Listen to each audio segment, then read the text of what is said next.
I don't deserve to be here today. I'm 19 years old with no Nobel Prize. I've never experienced living in poverty. I haven't discovered anything that changed science. And I'm not bringing you some revolutionary wisdom that's tied to youth. I'm just Sarah Goltsman, terrified, and I completely realize I'm being irrational. But unfortunately, that's who I am. This irrationality is one that I know well, and it's one that up to 70% of people feel at some point in their professional lives. Imposter syndrome. Imposter syndrome is a pattern of thinking based in difficulty accepting compliments or accomplishments due to a fear of being underqualified for a task or position, despite a notable amount of evidence saying the opposite.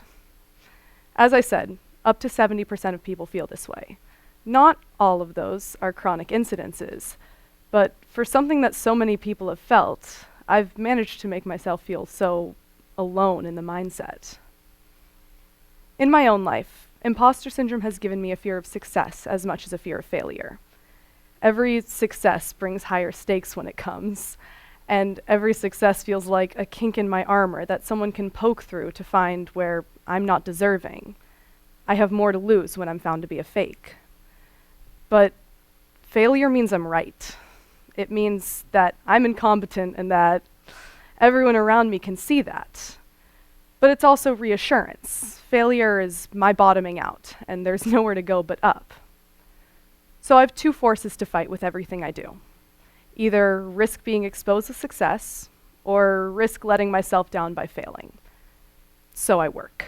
I work myself into the ground, and I put so much pressure on myself that I'm genuinely shocked I haven't shrunk into a dense little ball. However, the issue I face is that I know how irrational this mindset is. I can see myself working, and I can see myself studying, and I'm not unhappy with my grades.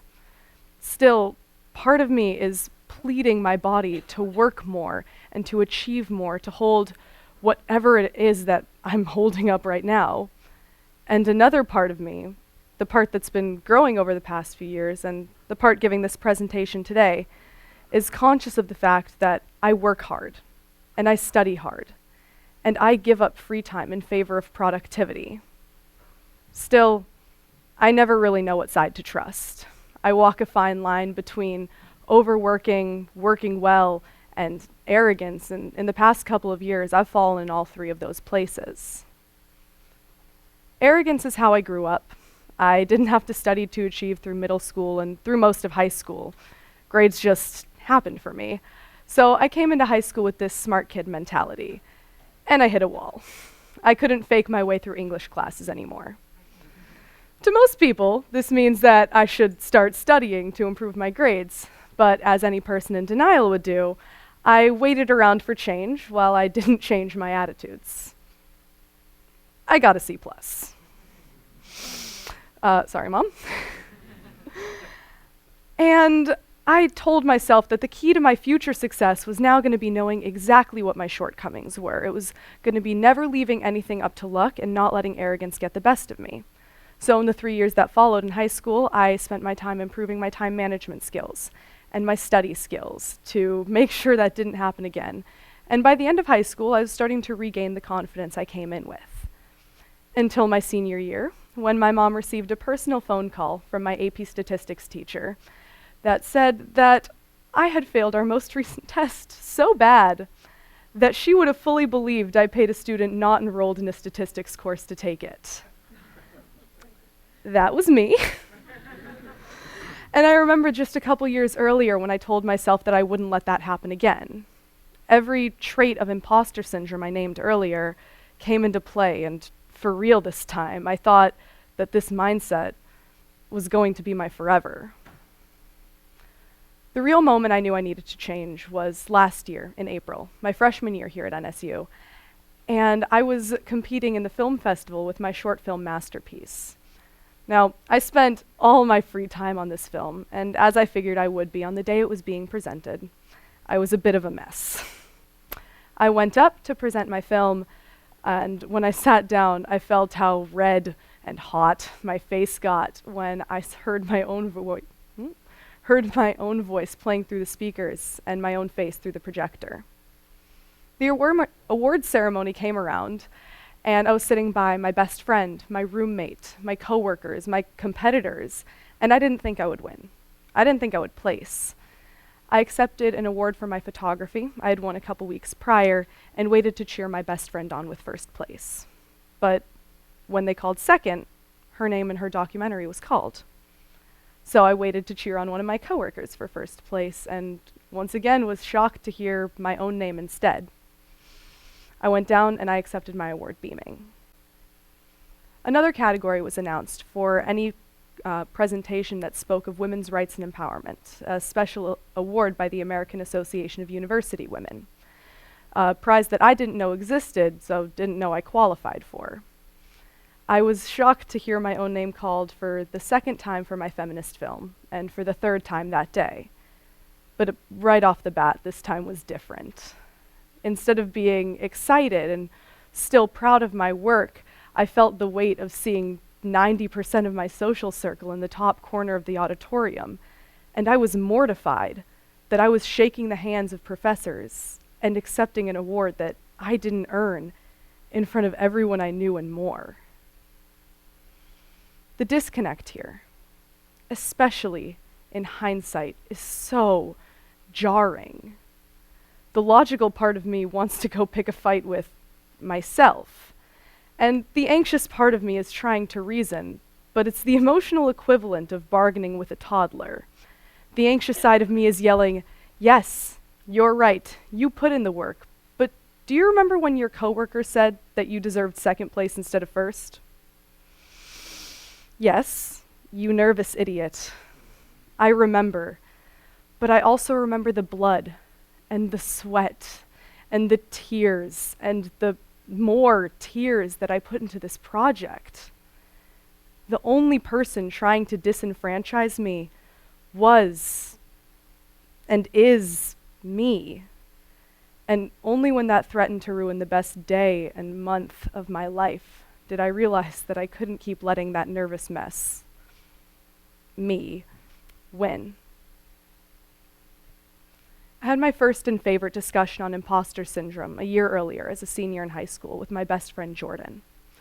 I was upset about something or other, probably a stats test, but after I got the grade I wanted, he called me to congratulate me. I told him it was an easy exam. The class average was high enough, so it wasn't really my win. I'm not smart. I got lucky. I saw myself studying. I drove myself to the library, sat down, and worked, but when I got the results I wanted, I couldn't accept that I'd earned it. In a moment that I can only describe now as optimistic panic, I asked Jordan if he ever felt like he was lying to the people around him. Immediately, he agreed and said he thought he was alone too. The conversation between the two of us lasted hours. Both of us spent, at the time, a majority of high school thinking our time in AP classes or with jobs was a fluke we didn't deserve. Every compliment was uninformed because who would compliment me if they knew I was incompetent? And just the magnitude of that conversation didn't strike me until years later. I forgot about it. My thought process was, so what? I'm not alone. What does that do for the fact that compliments scare me, and I'm never going to accept any award that comes my way?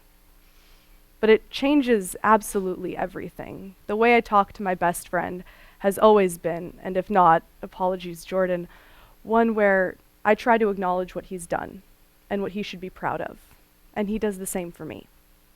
Still, neither of us can see it in ourselves.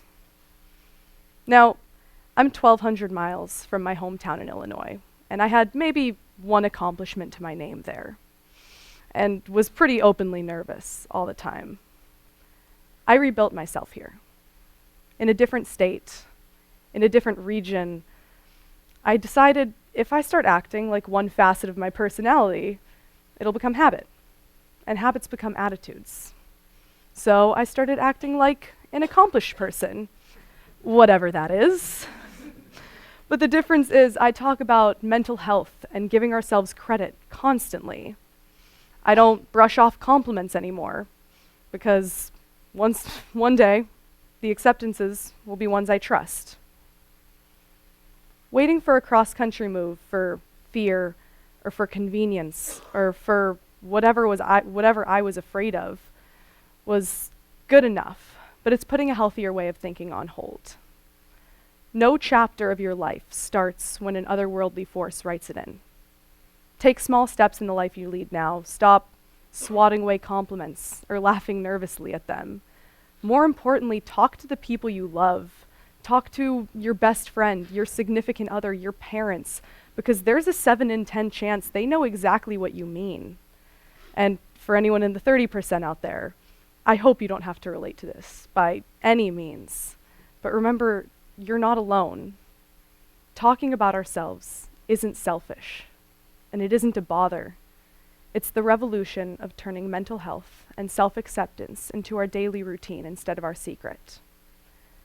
Recently, I walked back into my apartment to see my 2 roommates, and when they asked how I was doing, I sat on the floor like a toddler and just sobbed because my language science grade dropped from an A- to a B+. Not every day is going to be a film festival or a TEDx talk. Some days are going to be crying over a B+ because you used to be so much smarter. Some days are going to be not getting out of bed because in bed you can't let anyone down, but kicking yourself because people in bed don't get anything done. Some days are going to be holding yourself to such an impossible standard that sleeping and eating feel like distractions from accomplishments that once you have them, you'll convince yourself you didn't earn them. Still, that's not every day anymore. Honestly, I have no idea if I deserve to be here today. I'm not sure if I'm going to make it at this university, or if I'm going to be successful in my major, or if I'm going to be prominent in my career path. But that's not what matters right now. I'm happy to be here, and I'm thankful to be here. And even if I'm not sure I believe all that yet, I'll fake it until I make it. So thank you all for having me. I'm Sarah Goltsman. I'm 19 years old, and I'm young, and I'm driven, and I am so, so proud of everything I have done to be here today. And I hope I believe that soon. Thank you.